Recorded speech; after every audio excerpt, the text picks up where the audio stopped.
ধরুন উপরের দিক থেকে বাংলাদেশকে তাকিয়ে দেখলেন এক টুকরো সবুজ জমি নদীতে ভরা, কিন্তু মানুষের ভিড়ে যেন ঠাসা। প্রশ্নটা তখন মাথায় আসেই, এত ছোট্ট একটা দেশে এত মানুষ কেন? কিভাবে বাংলাদেশ পৃথিবীর অন্যতম ঘনবসতিপূর্ণ দেশ হয়ে উঠল? এই রহস্যের উত্তর পেতে হলে আমাদের ফিরে যেতে হবে ইতিহাসে, ভৌগোলিক বাস্তবতায় আর মানুষের সংগ্রামী জীবনযাত্রায়। প্রথম কারণ, ভৌগোলিক আশীর্বাদ। বাংলাদেশ পৃথিবীর অন্যতম উর্বর অঞ্চল। 3টি বিশাল নদী গঙ্গা, ব্রহ্মপুত্র, মেঘনা প্রতিদিনই যেভাবে পলি নিয়ে আসে তা জমিকে এত উর্বর করে তোলে যে হাজার হাজার বছর ধরে এখানে কৃষি কখনো থেমে যায়নি। মানুষ যেখানে খাবার পায় সেখানেই মানুষ জড়ো হয়, আর কৃষি এই ভূমিকে পরিণত করেছে মানুষের স্থায়ী আবাসে।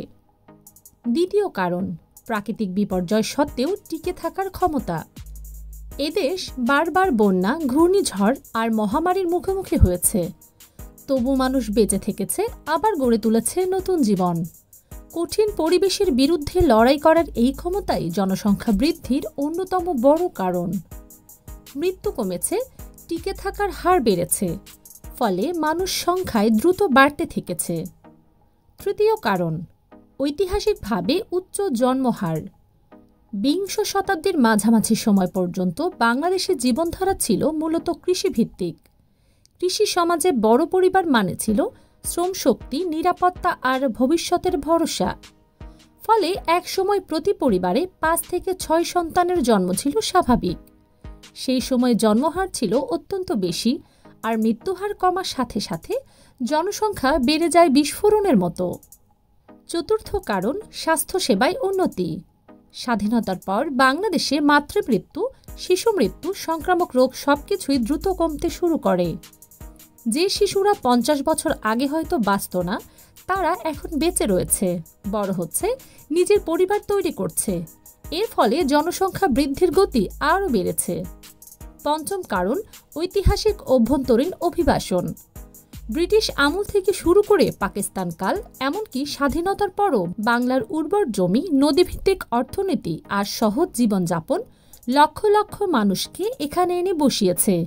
শরণার্থী আন্দোলন, সীমান্ত পরিবর্তন, রাজনৈতিক অস্থিরতা সব মিলিয়েই বাংলাদেশে মানুষের চাপ আরও বেড়েছে। ষষ্ঠ কারণ, অর্থনৈতিক বাস্তবতা। শিল্পায়নের শুরু দেরিতে আর কর্মসংস্থানের সুযোগ সীমিত হওয়ায় একসময় পরিবারের বেশি মানুষ মানে ছিল বেশি আয়। এটা জন্মহারে মানসিকভাবে প্রভাব ফেলেছে, যা দীর্ঘ সময় ধরে জনসংখ্যা বাড়িয়েছে। কিন্তু আরও একটি লুকোনো কারণ আছে, এদেশের মানুষের আবেগ। পরিবারভিত্তিক সমাজে সন্তান শুধু ভবিষ্যতের নিরাপত্তা নয়, এরা সামাজিক মর্যাদা, ধর্মীয় বিশ্বাস এবং পরিবারগত সম্মানের অংশ ছিল। এ জাতীয় সাংস্কৃতিক কারণগুলোও জন্মহারের ওপর বিশাল প্রভাব ফেলেছে। আজ বাংলাদেশ পৃথিবীর অন্যতম জনবহুল দেশ। এটা কেবল মানুষের সংখ্যা নয়, বরং হাজার বছরের সভ্যতা, কৃষি, নদীভিত্তিক জীবন, সংগ্রাম, অভ্যাস, সংস্কৃতি সবকিছুর মিলিত ফল। প্রশ্ন হল, ভবিষ্যৎ কি? বিশেষজ্ঞরা বলছেন, বাংলাদেশ ইতিমধ্যেই বার্থ রেট কমাতে বিশাল সাফল্য দেখিয়েছে। শিক্ষা, নারীর ক্ষমতায়ন, শহরমুখী জীবন, কর্মসংস্থান সব মিলিয়ে আগামী দশকে জনসংখ্যা বৃদ্ধি উল্লেখযোগ্যভাবে স্থিতিশীল হবে। তবে চ্যালেঞ্জ রয়ে গেছে নগরায়ন, কর্মসংস্থান, বাসস্থান এবং সম্পদের চাপ। বাংলাদেশ কেন এত জনবহুল? এর উত্তর শুধু সংখ্যায় না, এটা মানুষের টিকে থাকার গল্প। নদী, জমি, পরিবার, সংগ্রাম সব মিলিয়ে বাংলাদেশ পৃথিবীর সবচেয়ে ঘনবসতিপূর্ণ দেশগুলোর একটি। এটাই এদেশের বাস্তবতা, এটাই ইতিহাস, আর এটাই বাংলাদেশ।